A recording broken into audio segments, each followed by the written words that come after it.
प्रणाम। इस कार्यक्रम में आपका हार्दिक अभिनंदन, भद्र स्वागत। जीवन बहुत ही मूल्यवान है। जीवन में आपका दुख के कारण भी आप है, आपका सुख का भी कारण आप ही है। वाकई ही सुख दुख के कारण और कोई नहीं है। हम बस दूसरों पे आरोप लगाते रहते हैं कि उनके वजह से मैं ऐसे हूँ, इनके वजह से मेरा काम नहीं हुआ। ये सारा मिथ्या है। अपना सुख दुख के परफेक्टली वजह कारण हम ही है। हर किसी के मन में कई सारा ड्रीम्स होता है, डिज़ायर्स होता है, एम्स होता है, कुछ बनना, कुछ करना, ऐसे हौसला हर किसी के मन में होता है। परंतु कोई दर्द को, दुख को, तकलीफ़ को सहना नहीं चाहता है। वहीं पे हर मतलब ड्रीम टूट जाता है, हर एम ठीक से अचीव नहीं हो पाता है। तो जीवन में कुछ भी बनने के लिए आपको तपना पड़ेगा, आपको कष्ट को सहना पड़ेगा, दर्द को झेलना पड़ेगा, तभी आपका कुछ सुंदर आकृति आएगा, आपका जय जयकार होगा। लोग आपसे तभी जुड़ेंगे जब आपके अंदर कोई खासियत होगा। जब फूल खिलता है, फूल के अंदर जो खुशबू होता है, वो खुशबू भंवरों को आकर्षित करता है। भंवरे फिर चारों तरफ, उस फूल के चारों तरफ मंडराते हैं। फूल में अगर खुशबू ना हो, भंवरे तो छोड़िए, भैंस भी पास नहीं आएगा। कहने का तात्पर्य देखिए, सारा समाज, सारा संसार मोह में, स्वार्थ में जुड़ा हुआ है। इवन आप भी ऐसे लोगों को पसंद करते हो, ऐसे लोगों के प्रति आपके मन में चाहत होता है जिनके अंदर कुछ स्किल होता है, कुछ स्पेशलिटी होता है, कुछ अच्छा होता है। तो वैसे ही आपसे भी लोग तभी जुड़ेंगे जब आपके अंदर कुछ खासियत होगा, आपके अंदर कुछ टैलेंट होगा। जो टैलेंट है, खासियत है, हर किसी में है। उस टैलेंट को, उस खासियत को आप उभार के दिखाना चाहिए। उसके लिए थोड़ा सा कष्ट करना पड़ेगा, थोड़ा मेहनत करना पड़ेगा। मेहनत से डर गए, कष्ट तकलीफ़ से अगर आप डरते हुए भाग गए तो जीवन सारा आप ठोकर खाते रहेंगे। आपका जीवन सुधर नहीं पाएगा। जीवन हर पल सुधार सकते, कभी भी आप सुधार सकते, कोई समय नहीं है। परंतु आपको कुछ झेलना पड़ेगा। आपको मन के अंदर निष्ठा, आसक्ति को रखते हुए गिरकर उठकर आप जब संभलते हुए चलने के प्रयत्न करेंगे, तभी जाकर आप आपके मंजिल में पहुंच पाएंगे। इसे आज हम समझने के प्रयत्न करेंगे। एक मूर्तिकार होते हैं। मूर्तिकार एक पत्थर को लेकर, उस पत्थर को एक आकृति देने के लिए छेनी हथौड़ा लेकर उसे कूटना शुरू करते हैं, उसे काटना शुरू करते हैं। तो पत्थर एकदम चिल्लाता है, मुझे मत कूटिए, मुझे मत काटिए, दर्द हो रहा है, पीड़ा हो रहा है, दुख हो रहा है, प्लीज़ मुझे मत कूटिए बोलते हैं। तो मूर्तिकार बोलते हैं, थोड़ी पल सह लो, थोड़ा देर इस कष्ट को झेल लो, तुम्हारा एक सुंदर आकृति आएगा। तो पत्थर नहीं मानता है, पत्थर विचलित हो जाता है। पत्थर फिर दोबारा बोलता है, ना ना ना, प्लीज़ मुझे छोड़ दो, मुझे मत कूटो, मुझे मत काटो, मुझे बहुत दर्द हो रहा है, मुझे बहुत तकलीफ़ हो रहा है। तो मूर्तिकार उस पत्थर को छोड़ देता है, क्योंकि जब तक जो कुछ बनना चाहता है उसके मन में निष्ठा, आसक्ति ना हो, बाहर से जितना भी फोर्स करे, बाहर से जितना भी आपको प्रेरित करे, जब तक आपके मन में निष्ठा नहीं होगा, कुछ बनने की चाहत नहीं होगा, आप कुछ बन नहीं सकते। तो मूर्तिकार उस पत्थर को छोड़कर बगल में पड़ा हुआ दूसरा पत्थर को पकड़कर उसे छेदना शुरू करते हैं, उसे कूटना शुरू करते हैं। तो कुछ समय, कुछ आकृति देने के बाद मूर्तिकार उस पत्थर को पूछते हैं, क्या तुम्हें दर्द नहीं हो रहा है? मैं जो तुम्हें छेद रहा हूँ, तुम्हें जो कुटाई कर रहा हूँ, तुम्हें दुख नहीं हो रहा है, पीड़ा नहीं हो रहा है? तो पत्थर बोलता है, देखिए दुख तो हो रहा है, दर्द भी हो रहा है, परंतु मैं इस ज्ञान को भी रखता हूँ कि आप मेहनत करते हुए मुझे दुख तकलीफ़ दे रहे, तो इसके पीछे कुछ ना कुछ मेरा भलाई है, मेरा भविष्य में कुछ अच्छा होने वाला है।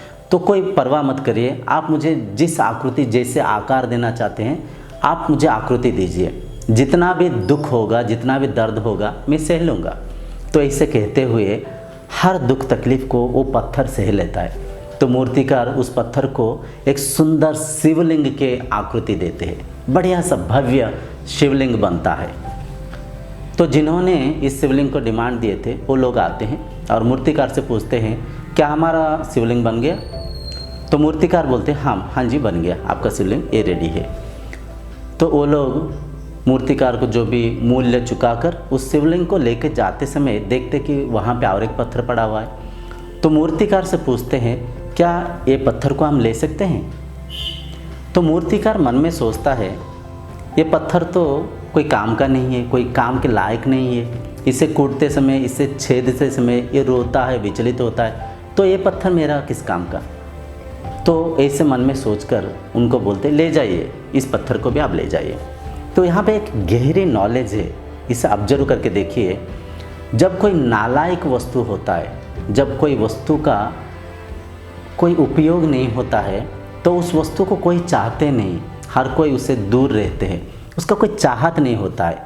आपको वही लोग चाहेंगे जो आपके अंदर हुनर को देख पाएंगे, जो आपके अंदर की खासियत को देख पाएंगे।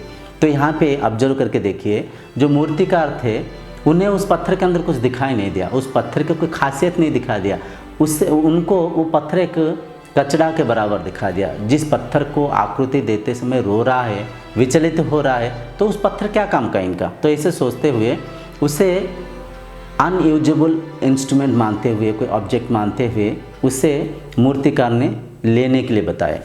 परंतु जो लोग लेके जा रहे थे उनको उस पत्थर में कुछ काम के लायक चीज़ें दिखाई दे रहा था। वो सोच रहे थे ये पत्थर कुछ नहीं तो नारियल तोड़ने में तो काम आएगा, ऐसे बोलकर उस पत्थर को लेके जाते हैं। एक भव्य मंदिर के पास लेके दोनों पत्थरों को, जो शिवलिंग में निर्मित हुआ जो लिंग है, उसे मंदिर के अंदर अभिषेक किया हुआ एक अच्छा सा बेस के ऊपर स्थापना करते हैं। शिवलिंग अंदर स्थापित होता है और उस लिंग के ऊपर कई सारा फूल, बेलपत्र, कई सारे खुशबूदार फूल को चढ़ाते हैं, चंदन के लेपन करते हैं, दूध दही से अभिषेक करते हैं और कई लोग प्रणति कर कर उस मूर्ति के जरिया खुद के मन में भक्ति भाव को धारण करने के प्रयत्न करते हैं। उस मूर्ति को हर कोई नमन करता है, हर कोई उस मूर्ति के ऊपर सुगंधित फूल को चढ़ाते हैं। मूर्ति आनंद के साथ वहाँ पे बैठे रहता है। और जो दूसरा पत्थर था वो मंदिर के बाहर स्थापना किया जाता है। मंदिर के बाहर जो भी आता है उस पत्थर के ऊपर एक फटाक से नारियल तोड़ता है, ठक करके एक नारियल तोड़ता है। मतलब वो पत्थर नारियल तोड़ने के लिए काम आता है। कहने के तात्पर्य वो पत्थर पल पल ठोकर खाते रहता है। कुछ समय अगर वो दर्द को सह लेता, उस दुख को झेल लेता, देखिए उनका जीवन कितना परिवर्तन हो जाता। इस शिवलिंग के जैसे वो भी कोई भगवान के स्वरूप मूर्ति बनकर वो भी कहीं पूजा पाता, परंतु वो दुख को, वो तकलीफ़ को ना सहने के कारण कुछ पल जो इंद्रिय सुख के लिए, सुख के चाहत रखने के वजह से वो मूर्ति जीवन भर ठोकर खाता है। परफेक्टली अपना जीवन भी ऐसा ही है। मनुष्य जीवन में हम कुछ पहले बेस को तैयार करना पड़ेगा। जब हम बेस को तैयार करेंगे, अपना कोई पहचान को बनाएंगे, तभी लोग अपने से जुड़ेंगे, तभी हमें हर कोई चाहेंगे। अगर अपना कोई खासियत नहीं होगा, अपने अंदर कोई स्किल नहीं होगा, कोई टैलेंट को हम शाइन नहीं करेंगे, अपना जो खुद को कुछ बना के नहीं दिखाएंगे, तो वो जो पत्थर वहाँ पे पल पल ठोकर खा रहा था, वैसे ज़िंदगी भर हम भी ठोकर खाते रहेंगे। तो जीवन में आप जहाँ पे भी है, हो सकता है आप एक स्टूडेंट है तो पढ़ाई के ऊपर मन रखिए, लगन रखिए, तपस्या करिए, तपिए, कुछ बनने की चाहत रखिए मन में, कुछ बनने की निष्ठा रखिए। हो सकता है आप कोई बिज़नेस शुरू कर रहे, तो बिज़नेस के अंदर जो भी कमियां आएगा, जो भी उसके अंदर कष्ट तकलीफ़ है, उसे सही है।